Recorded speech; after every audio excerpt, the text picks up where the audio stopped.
Les crises géopolitiques impactent aussi les entreprises. Elles créent un terrain propice aux contentieux stratégiques. On en parle tout de suite avec mon invité Julie Pasternak, avocate associée chez Darrois. Julie, bonjour.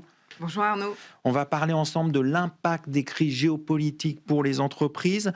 Tout d'abord, pourquoi ces crises géopolitiques qu'on connaît, guerre en Ukraine, conflit au Moyen-Orient, se répercutent-elles désormais sur les entreprises?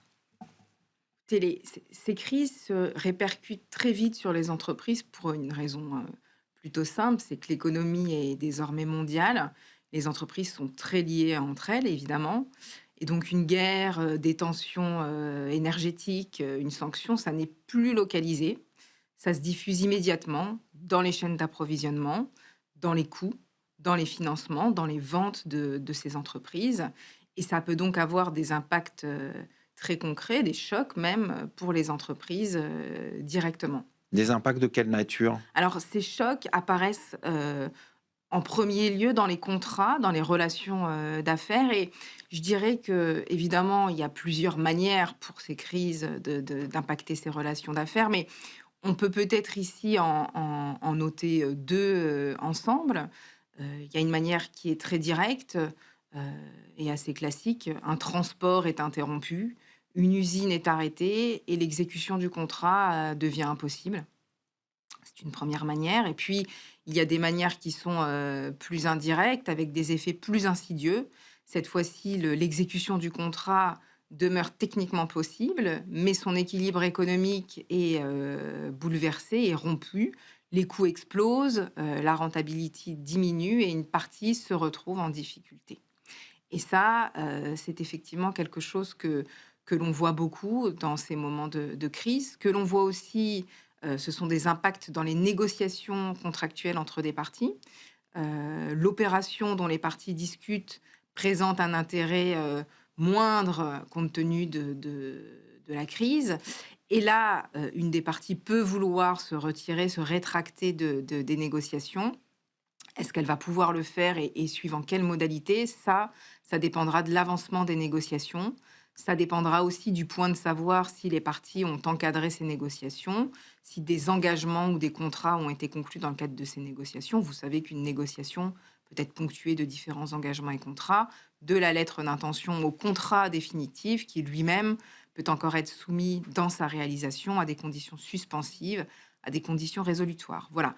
Donc c'est ça que l'on a vu avec, la guerre en Ukraine, c'est ça que l'on avait vu, avant cela avec le Covid et que l'on voit avec les tensions actuelles. Et c'est là que les désaccords, apparaissent et que la résolution de ces désaccords devient, absolument indispensable. Alors des désaccords qui apparaissent et aussi des risques de contentieux et on voit, des contentieux qui se multiplient. Comment vous expliquez cette situation? Bien, je crois que ces crises, comme je le disais, cassent les équilibres sur lesquels reposent ces relations, d'affaires et évidemment, cela crée des zones de friction très fortes avec, à mon avis, plusieurs phénomènes assez forts qui expliquent la multiplication de ces contentieux.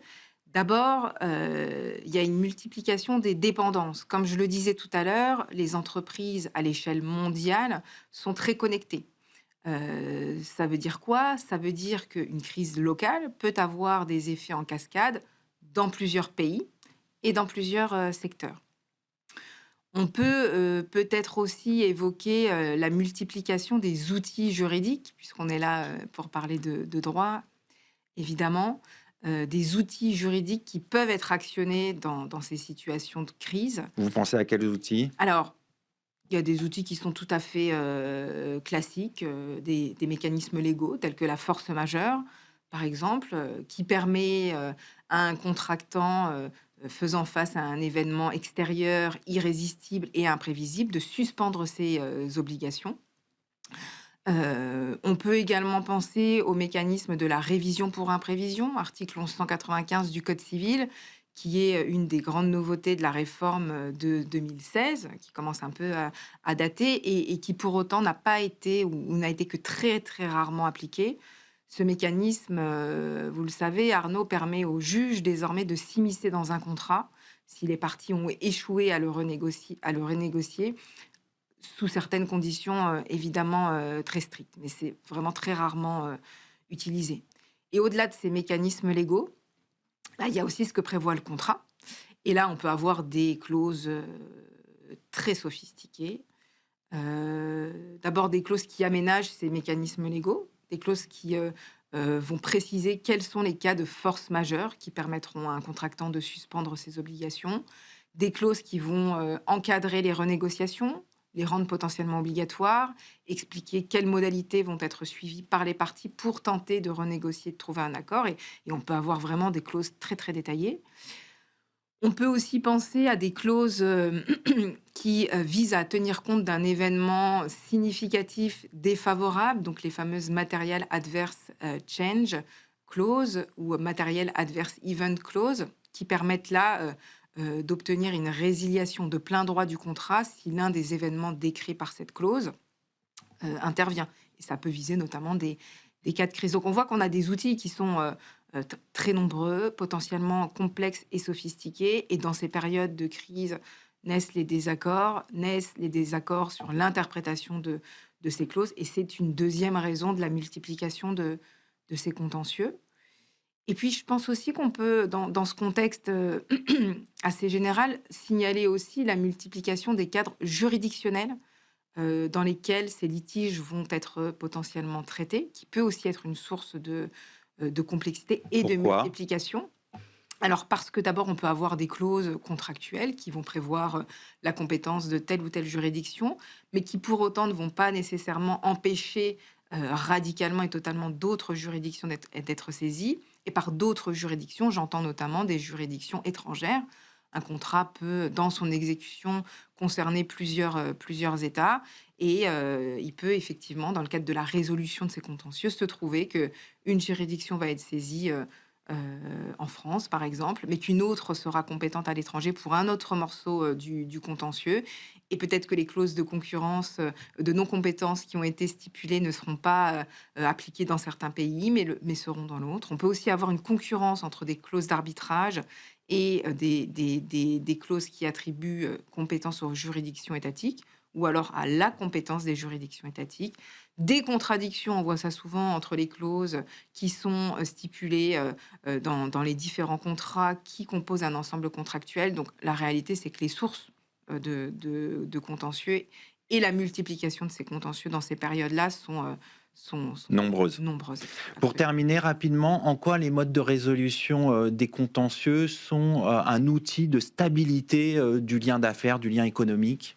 Alors c'est sans doute là le point le plus important, Arnaud, puisque dans ce contexte, un contentieux mal géré est évidemment source, là encore, d'effets en chaîne, incertitude financière, blocage des décisions, fragilité des relations d'affaires ou encore atteinte portée à la réputation des entreprises concernées.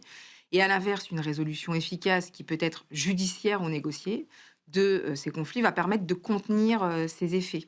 Comment? D'abord en rétablissant la prévisibilité. Et la prévisibilité, on le sait, c'est important pour les entreprises pour décider, c'est important pour investir, mais également en préservant les relations d'affaires, puisque dans beaucoup de cas, les partenaires, en réalité, ont intérêt à poursuivre leurs relations d'affaires. Donc bien gérer, bien résoudre ces contentieux, c'est aussi éviter que ces litiges se transforment en crise et que ces crises affectent l'activité économique des opérateurs dans leur ensemble. Alors, vous allez me demander maintenant comment résoudre ces crises. Brièvement, Julie. Très brièvement, absolument, puisqu'on pourrait en parler, on pourrait en parler des heures. Alors, il y a pas de recette miracle, mais on sait qu'il y a un arsenal d'outils pré-contentieux qui va de la lettre de mise en demeure à la lettre d'avocat à la sommation par huissier. On a des outils préparatoires du procès, comme l'article 145, les mesures d'instruction in futurum. On a les actions judiciaires proprement dites, que ce soit en référé ou au fond. Et bien sûr, quels que soient ces outils judiciaires mis en œuvre, on garde toujours en ligne de mire les modalités de résolution amiable des litiges.